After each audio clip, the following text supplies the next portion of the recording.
मेरे ख्याल से कोई फर्क नहीं पड़ता।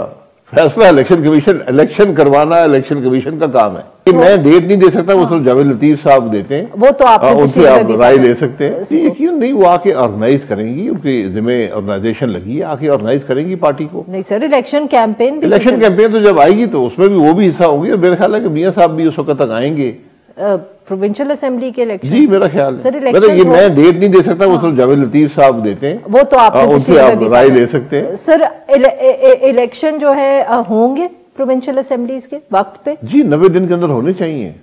असेंबली जब तहलील होती है होने चाहिए नहीं, आपका क्या ख्याल है सर? मेरे ख्याल से कोई फर्क नहीं पड़ता। फैसला इलेक्शन करवाना इलेक्शन कमीशन का काम है। हो जाएंगे। कानून आईन तो यही कहता है।